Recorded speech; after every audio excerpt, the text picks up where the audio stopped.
This morning, Hezbollah launched a massive missile and drone assault on Israel, but the Israeli Air Force prevented it from being 10 times worse. We're supposedly in an all clear right now, but are we? I'll have all the information about what happened and analysis of events coming up on In Focus.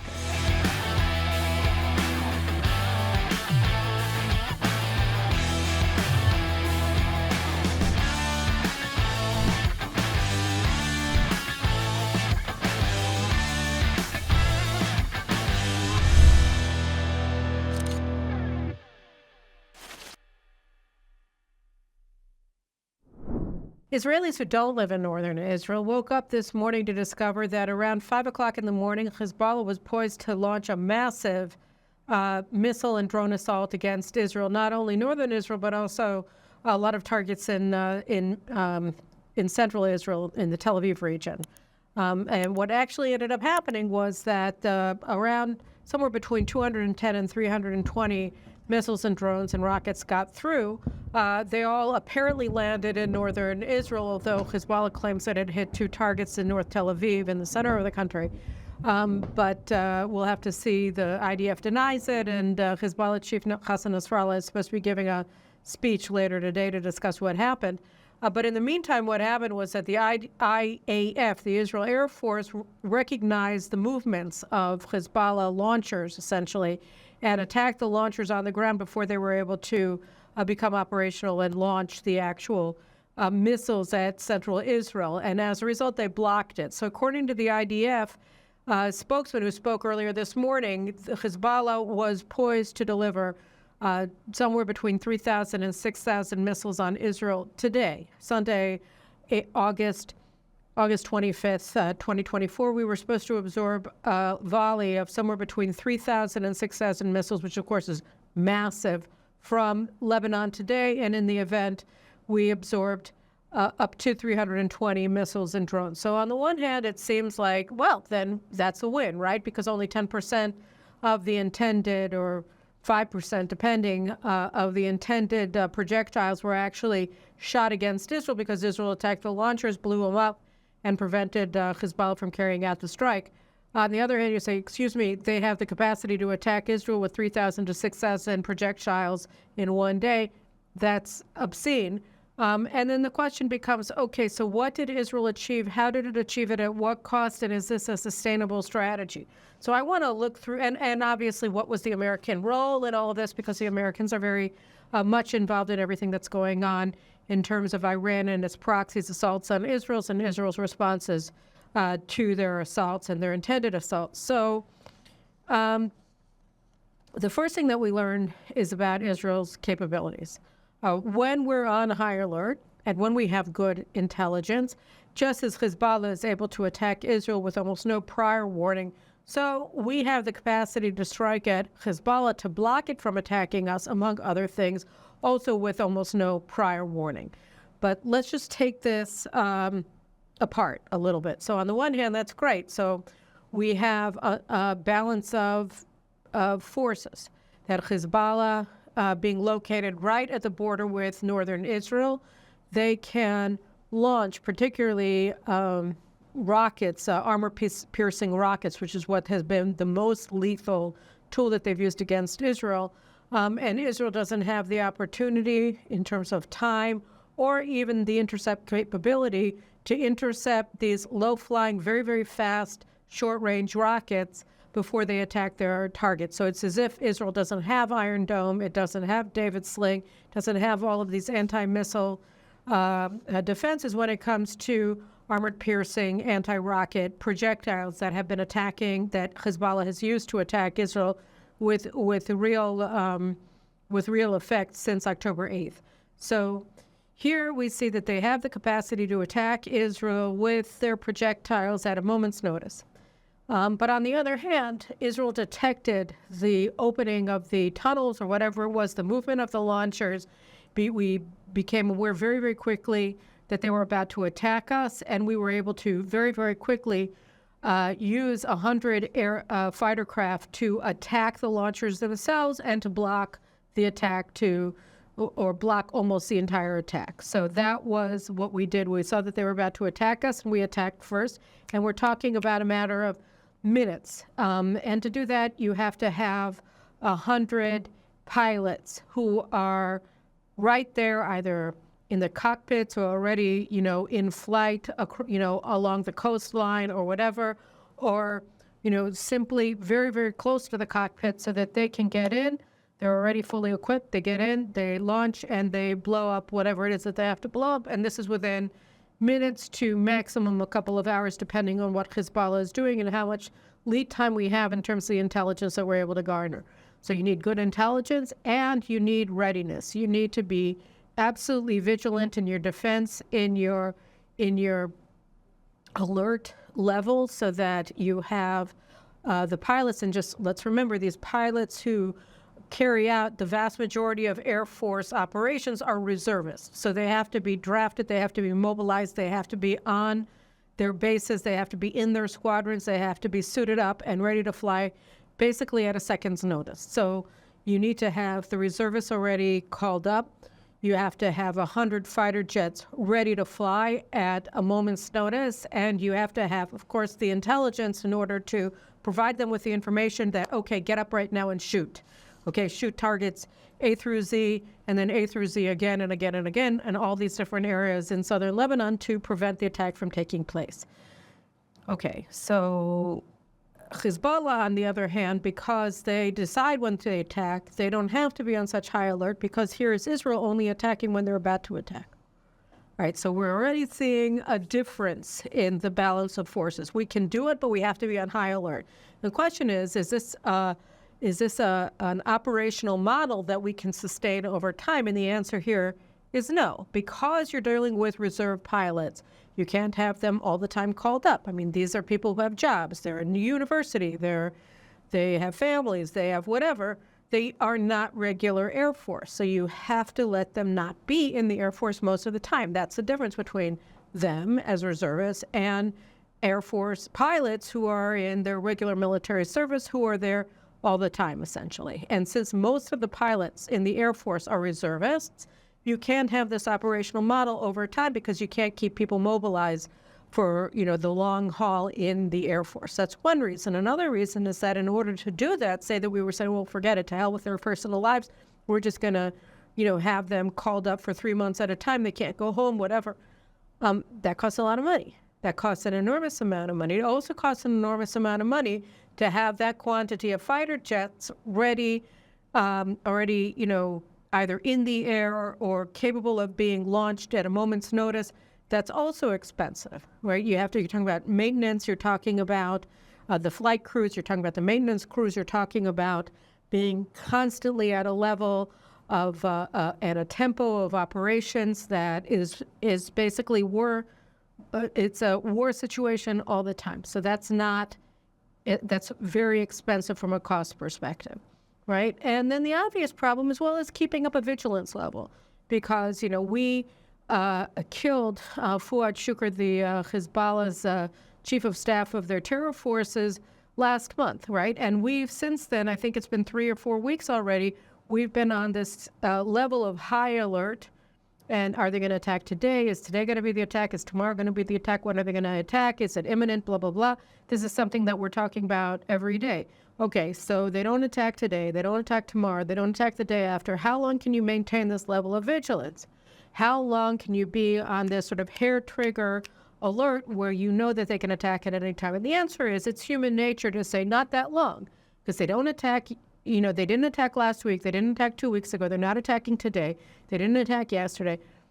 Your level of alert goes down over time because you can't keep up that level of vigilance over weeks and months. It's impossible. So right now we're on a very, very high alert because they promised that they were going to attack us, and therefore we have to be on alert, and therefore we have all of the reserve pilots called up and ready to fight, ready to shoot at a moment's notice. We have, we're devoting an enormous amount of resources to gathering operational intelligence on the ground in South Lebanon, to be watching what's happening on the ground, with incredible focus, so that we were able to detect the movements of their launchers in enough time. I don't know what real time is, but we were able to do it in time to blow them up before they were able to launch. But again, this is a state of readiness that is very hard to sustain over time, whereas Hezbollah can attack whenever they want, right? That's basically their goal. So that's very difficult. That means basically when we're looking at what just happened this morning, this isn't a viable long-term strategic policy. This isn't a viable plan over the long term. We can't say, okay, look, we understand that Hezbollah has 150,000 missiles and rockets and drones or more. Like that's the base level. And of course, because Iran also controls Syria, which I'll get to in a second, and they control Iraq, they basically have, aside from IAF interventions and blowing up stuff, that comes in, we can't have a hermetic sealing of their train of material that's coming in. So basically, and they have domestic production capabilities of the missiles already. So we have to assume, essentially, that Hezbollah's arsenal, all things being equal, meaning we're not going after their underlying infrastructure, their civilian infrastructure, the Lebanese armed forces, which are enabling their constant resupply and maintenance of their existing arsenals. So all things being equal, we have to assume that we have to look at this from an operational perspective, as Hezbollah has a bottomless well of projectiles that it can shoot at Israel. Okay, 150,000 might as well be 1 million, if you understand what I mean, because they attack us with 3,000 a day over a sustained period. As I pointed out before, as military leaders have said repeatedly, that's in effect the level of attack that you would absorb from a nuclear assault, except without the nuclear fallout. So they have they pose a strategic threat to Israel's very existence with that massive missile arsenal, 3,000, 6,000, 4,000, 1,000 projectiles a day on Israel is enormous. Okay, so and they can shoot them whenever they want, and that's a capacity that they have. To block them from using that capacity at will, we have to maintain a level of vigilance and alert that is unsustainable. So this is a defensive posture. We did it very successfully today, but it's not a sustainable posture over time.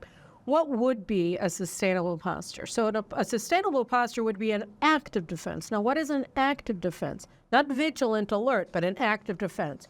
So an active defense would involve preventing them from attacking at will, which means that rather than going after their imminent intentions, right, to strike us with 3,000 or 6,000 projectiles on August 25th, 2024, and then bomb specific launch pads that they're about to attack us from with these missiles, it's to go after Hezbollah's arsenals, it's to go after their forces in a massive way, so that what we're actually doing is diminishing their capacity. So they have this capacity, and the way to actively defend against it is to diminish that capacity, right? So that would involve preemptively attacking. This morning, the media and the government and the army called what they did a preemptive attack, but it's not a preemptive. That wasn't a preemption. That was simply preventing an imminent strike. I mean, I guess you could call it preemptive, but that's just like, let's take a word and make it mean something else. Preemptively attack usually means, right, that you are taking out a capacity that they may be about to use imminently, but we're not talking about 15-minute intervals. We're talking about like a day or so, like what happened in the Six-Day War, or it means going after Iran's nuclear installations today to block them from using them by knocking out its incipient military nuclear capabilities by destroying what they already have before they cross the nuclear threshold. So that would be a preemptive strike. A preemptive strike would be to go against Hezbollah, just bomb their military arsenals, bomb their missile arsenals, bomb their drone plants, et cetera, and kill everybody involved with that, which we're doing. We're doing it little by little, and I don't know what the incremental attacks against specific people in their missiles and rockets and drone deployments actually what that impact is over time from a strategic perspective. It's not that we're not playing the strategic game, but we're playing it so slowly and to such a limited degree that it's not clear that we're undermining at all their strategic capacity to attack us with thousands of missiles a day, as they were about to do today. So an active defense would be going after them. An active defense would, for instance, be taking over South Lebanon and killing all of the Radwan ground forces that are poised to invade northern Israel. Because let's just remember, they have enough short-range missiles to essentially wipe out all the IDF forces in northern Israel and then just come in and seize communities. So that right now, that's the operational control that they have over Israel with their missile threats. They have over 20,000 short-range rockets that can essentially level the northern border area in northern Israel, and then their ground forces can come in unobstructed. Okay, so that's what we're looking at now. So the idea would be to kill all of those people in Lebanon by launching a preemptive assault against them from the air with our ground forces, whatever it is. That would be an active defense. And then maintaining control over South Lebanon to push all of their capabilities, 10 or 20 or 100, who cares? I'm just saying, kilometers from the Israeli border. Now, that's an active defense. Say it's offense, but it's not. It's an active defense because we're not trying to take over Lebanon. We simply have no other alternative if we want to protect northern Israel, because as it is now, northern Israel is uninhabited. The border zone is, and increasingly uninhabitable in areas that haven't been evacuated. I mean, today we had targets attacked in Akko, and with houses destroyed there. This is, tens of kilometers down from the border. And, the Golan Heights is also becoming just a free fire zone. Katzrin, the town of Katzrin, the major town in the Golan Heights, they absorbed, I think it was 30 rockets in like an hour, and they destroyed, or maybe it was 30 homes that were destroyed by, that's what it was, by over 100 projectiles that were shot at the town of Katzrin last week. So this is insane. We can see pictures of Katzrin. You see basically that you have an altered landscape in the Golan Heights as a result of Hezbollah's fire in northern Israel. So we're talking about a situation where they're actually, Hezbollah, Iran, are operating a security zone inside of Israel rather than Israel operating a security zone inside of Lebanon. And we are their security zone, meaning that they now can block IDF operations in northern Israel. They're undermining, they've already destroyed civilian life in northern Israel to a very large and unprecedented degree, because we have 80,000 Israelis who are internal refugees who have not been living in their homes in the border communities since October 10th, more or less, when they were evacuated. So this is insane. What we really are seeing is a national version of what we saw at the Nova Festival on October 7th. There was one off-duty Nachal reconnaissance soldier at the Nova Festival named Aner Shapira. And I just want to show you here a clip of what Aner did. So he was at the Nova Festival with his friend, I think Hirsch Goldberg. Hirsch's parents at the DNC said that Aner Shapira was Hirsch's best friend. They were there together. So Aner and Hirsch ran away to a shelter, which is just a concrete box, basically, that has 3 walls and 1 opening for people to get in, and that's to protect people from rocket fire from Gaza. So they have these set up all over southern Israel, and if there's an attack, if there's an alert, an air raid siren, then you run to one of these shelters, and then the reinforced concrete is basically acting as an air raid shelter to protect you from projectiles coming in from above. So you had all of these civilians, hundreds actually, who ran to these shelters on October 7th.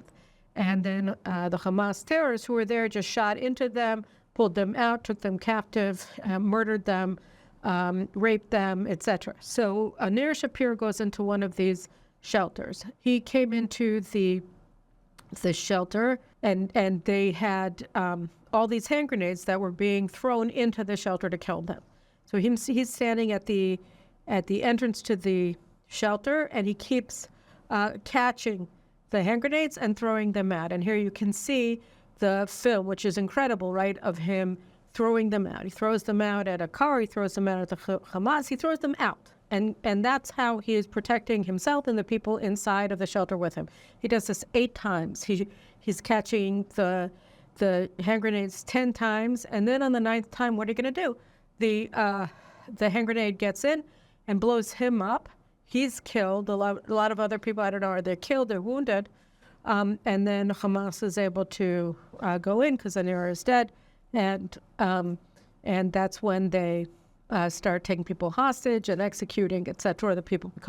So Anir was basically doing what Israel did on April 13th, when Iran sent 300 ballistic cruise missiles and drones on Israel on the night of April 13th, 14th. We intercepted, the Americans intercepted a few too, but we intercepted the bulk of those 300. The Americans also intercepted a number of them. And then about, I think, was it 1% or so got through?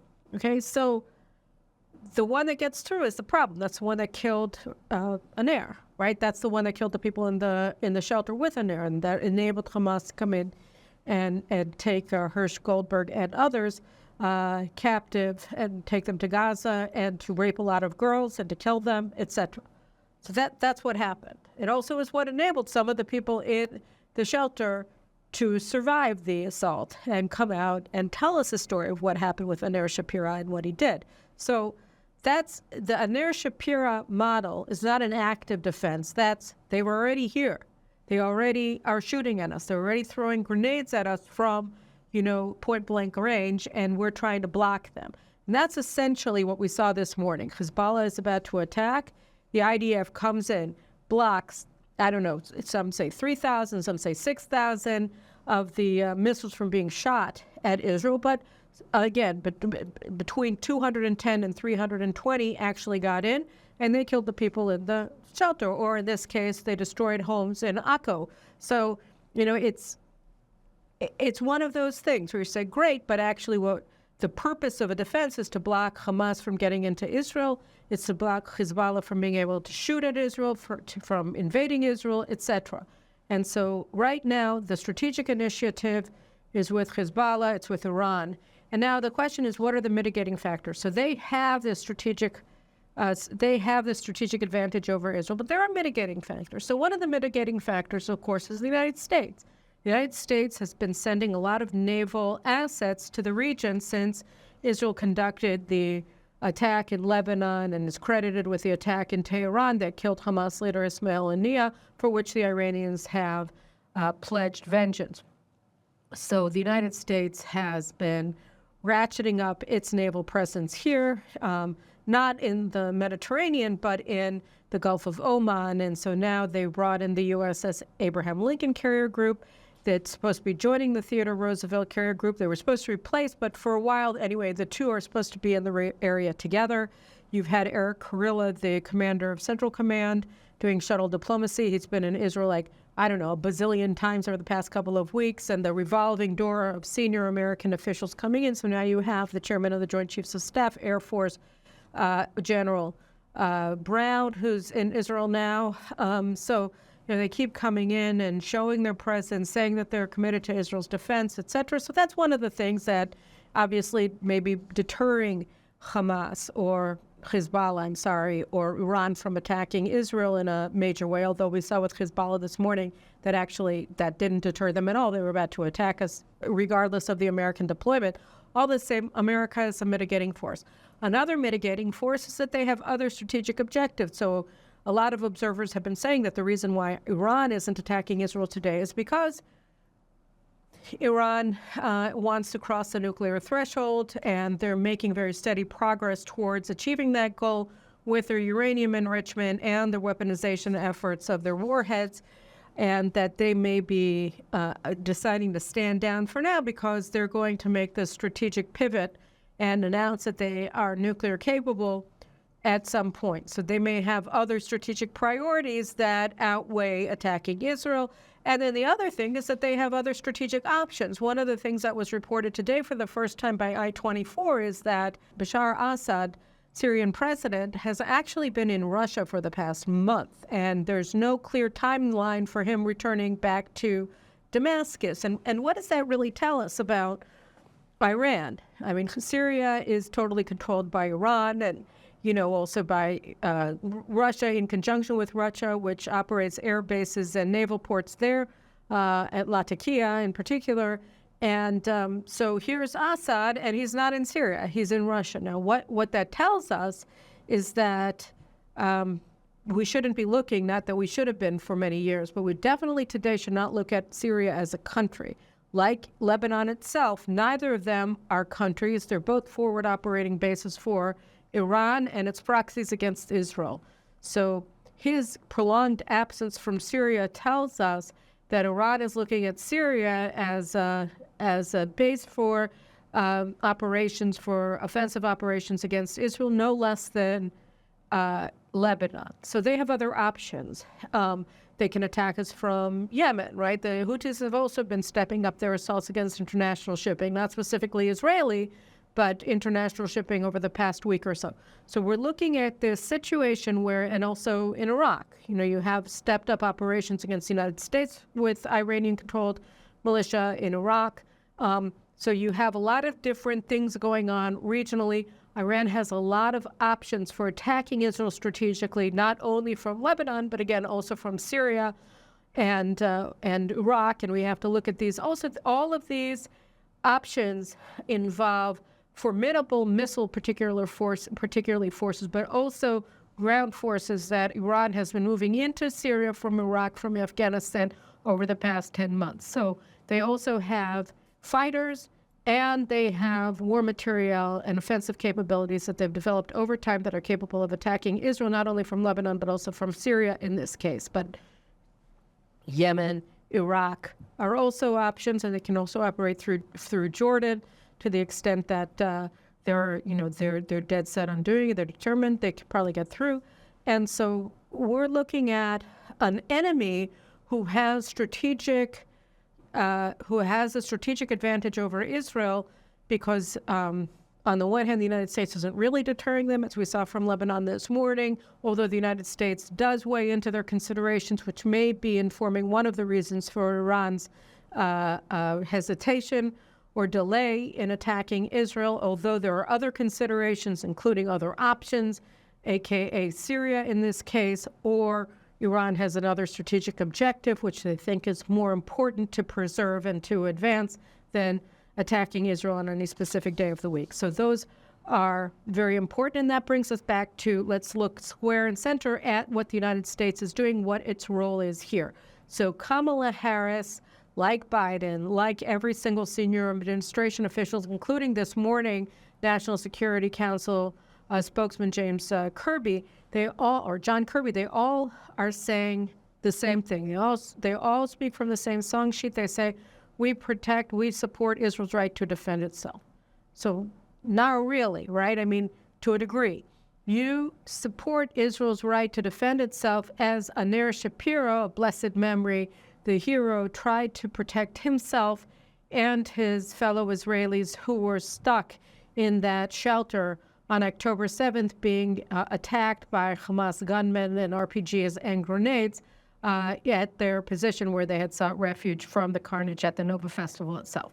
So we're allowed to throw the grenades out of the shelter. We're allowed to intercept missiles en route. We're even allowed to attack the launchers just before they're used to shoot Israel with missiles, but we're not allowed to take strategic action in active defense of Israel, either to undermine, to degrade the capabilities of our enemies. And that, by the way, is the key point, because we know that Iran, that Syria, none of these places, Iran and its proxies operating throughout these geographical zones, Gaza, Syria, Lebanon, Iraq, Yemen, and Judea and Samaria, we know that they all share the same strategic objective, which is the annihilation of Israel. And we know that they're developing their capabilities in missiles, in ground forces, in drones, in explosives, in whatever, in all of the things that they've developed for the explicit and sole purpose of attacking Israel. We know that, or, in the case of Iraq, also the United States. But So the capabilities are being developed, have been developed. The intention is obvious, it's open, it's admitted by them. And then the question just becomes the timing. So by denying Israel the right to defend itself by degrading, by destroying the capabilities in light of the intentions, the United States is dooming Israel to a situation where the strategic initiative remains in the hands of Iran and its proxies, and we're reduced to an inactive defense where which is extremely expensive, which in order to maintain will cost us a prohibitive amount of money and manpower sources that we don't actually have and can't maintain over time.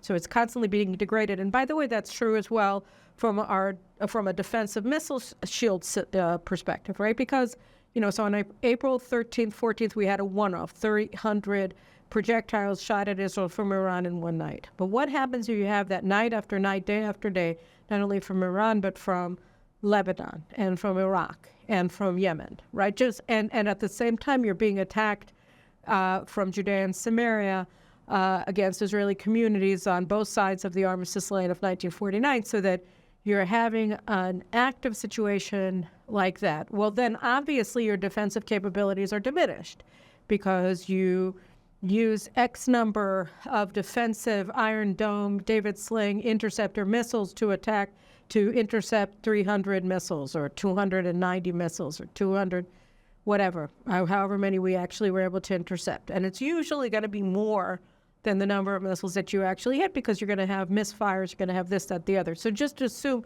because I'm making it up, might as well assume, so that to intercept 300 missiles, you use 400 defensive missiles. So then you have that number minus 400 the next day to attack with. They attack you with 3,000. So then you have that number minus 3,400. How long are you able to sustain the same tempo of blocking the missiles from entering? And the answer is small. And how many more missiles are they going to be able to get in every day? The answer is increased.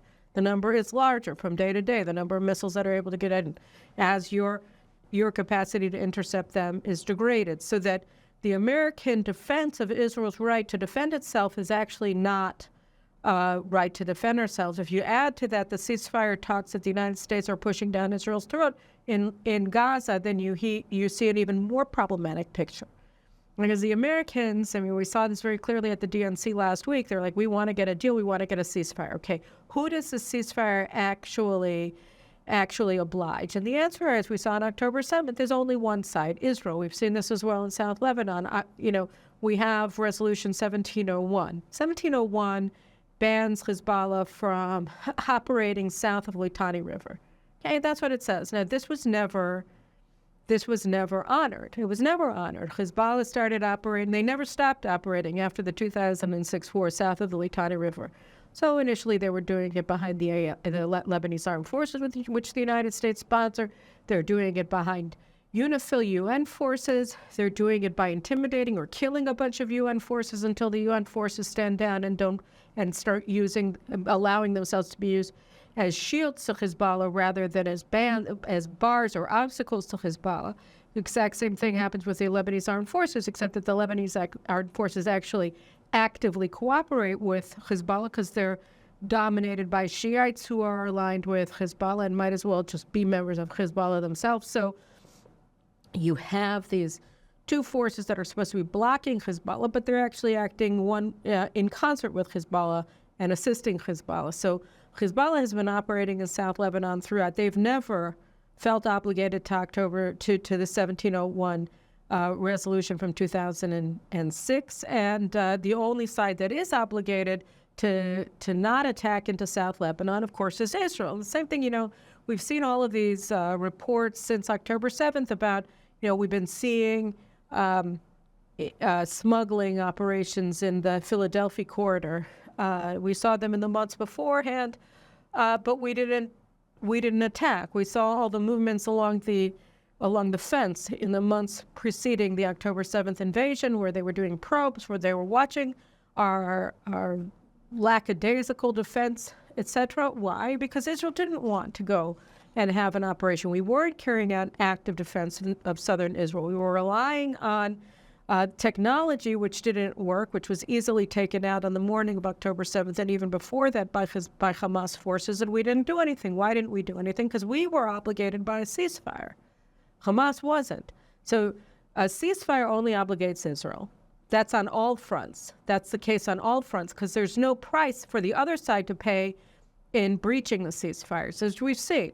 And who pays and who forces Israel to pay a price for, say, breaching a ceasefire that's not being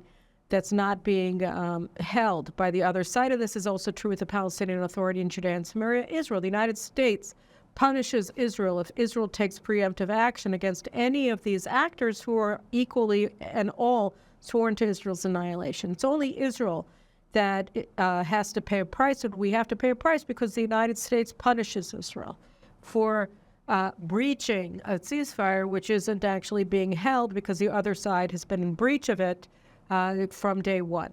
So when the United States says they want to get to a ceasefire, that's not really what they mean. What they mean is that they want Israel to stop offensive operations in Gaza. So say Israel accepts this, right? So if Israel accepts this, then that means that Israel can't reinstate them. And the government is saying we want American guarantees that they're going to allow us to go back and fight after the first stage if Hamas doesn't do A, B, and C.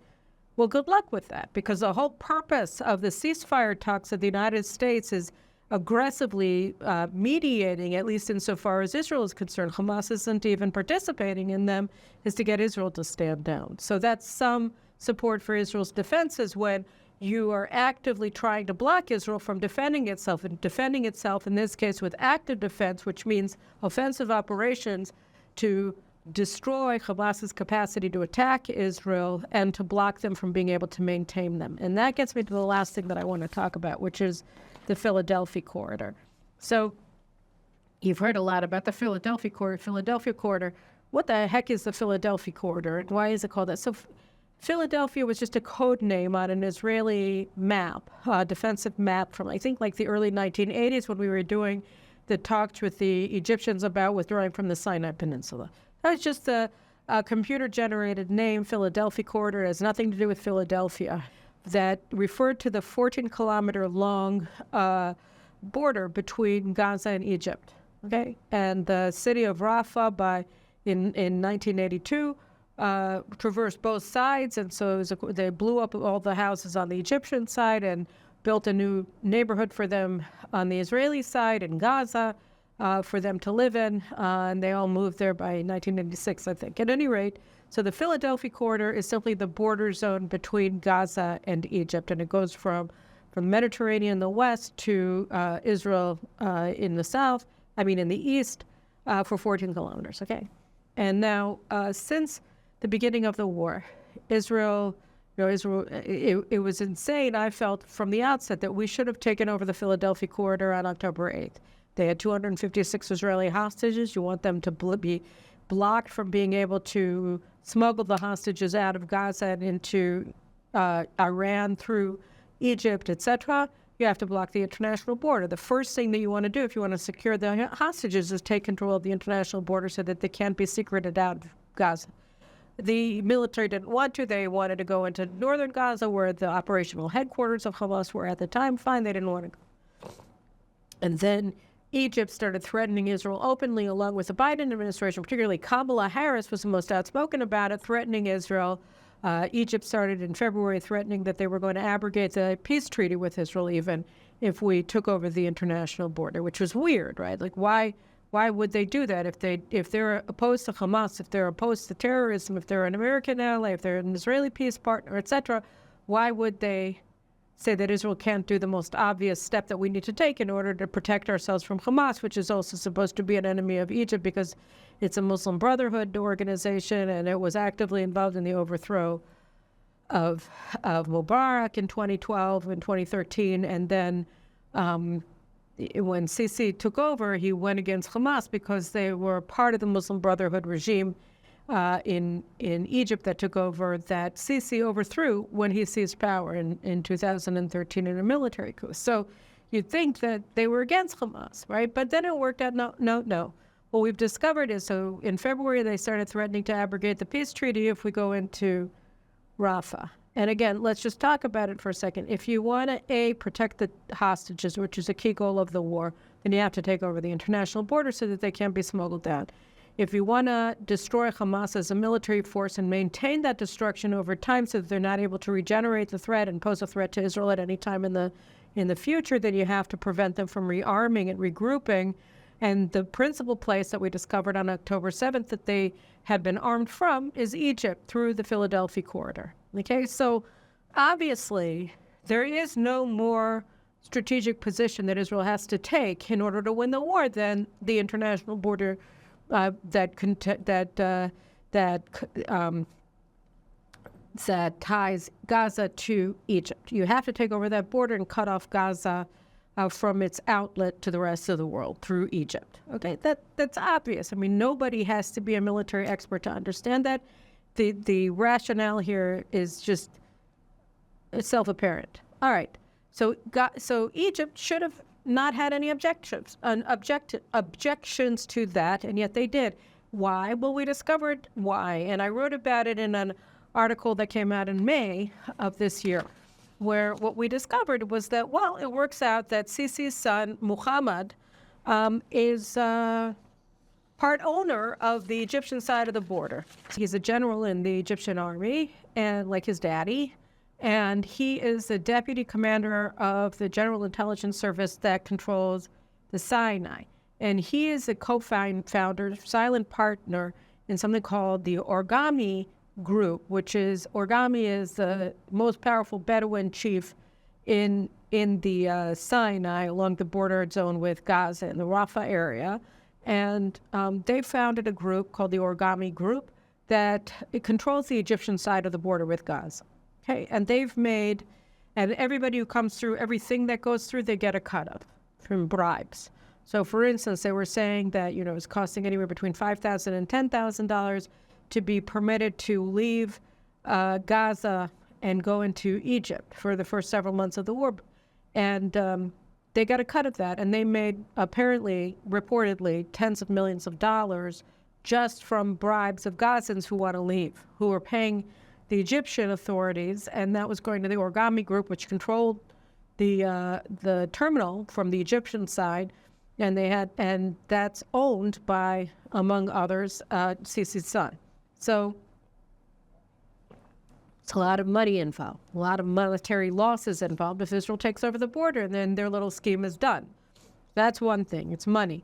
All right. By the way, Egypt has made I think $50 billion in loans from the IMF and other world lending groups through American largesse since October 7th. So they've been able to save their economy because of the October 7th attacks. The United States wouldn't have guaranteed these loans or pushed the IMF to give them if Hamas hadn't invaded Israel. So from a financial perspective, Egypt could be considered a beneficiary of the Hamas invasion. At any rate, so they are completely opposed to Israel maintaining control over the Philadelphia corridor, to the point where the United States forced Israel to convince Egypt first that our negotiating position of maintaining security control over Philadelphia was acceptable to Egypt before even bringing Hamas into the negotiations. Apparently, reportedly, Israel bowed to American pressure and agreed that we would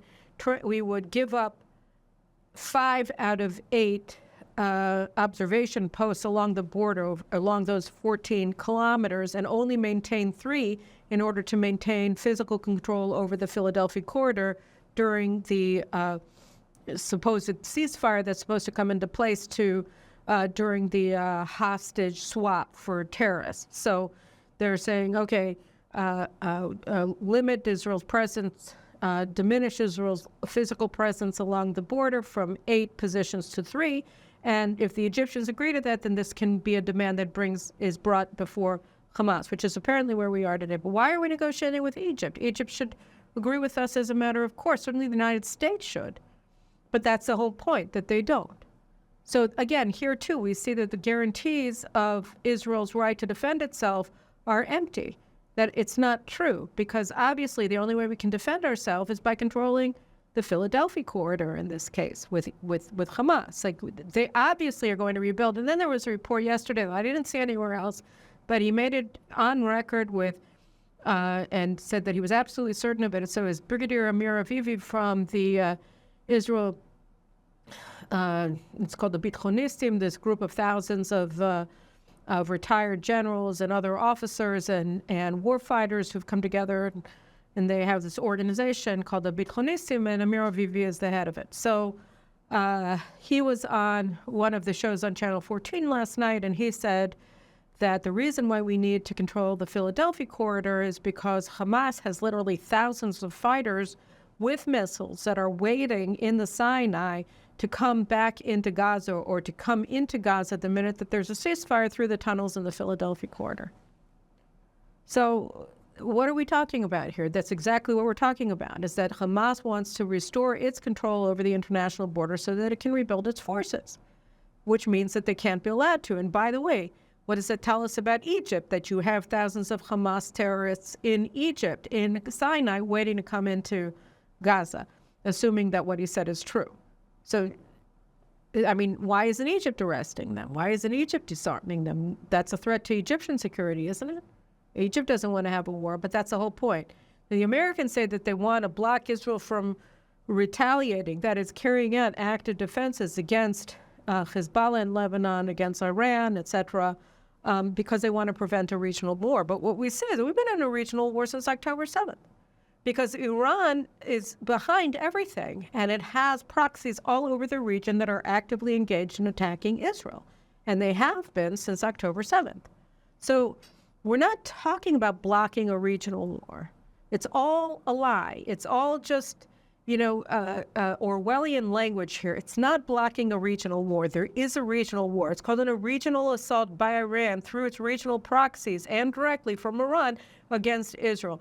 All of them unified behind Iran's operational concept, which is annihilating Israel in one way or another, right? Or 17 ways, as the case may be.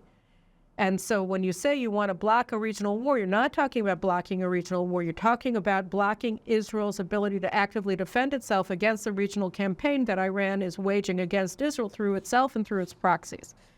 And also protecting Egypt, which is at least, an auxiliary force in Iran's war against Israel. And all of this is being done because the Americans' perspective is not to defend Israel's right to defend itself, but to block Israel from defending itself by providing guarantees of defense that are either inadequate or not real, that are in advance of an American strategic concept that undermines Israel's ability not only to defend itself, but over the long term at least to survive, particularly in light of Iran's nuclear advances. So this morning, what we saw was a very was a signal that Israel has the intelligence capacity to detect Hezbollah's moves in real time. At least we do today. Today we have that intelligence capability, and because we're on high alert, we were able to block the missiles, the vast majority, 90% of the missiles, from taking off, from being shot at Israel by killing the interceptors, on the ground before they were used. I mean, not the interceptors, the launchers.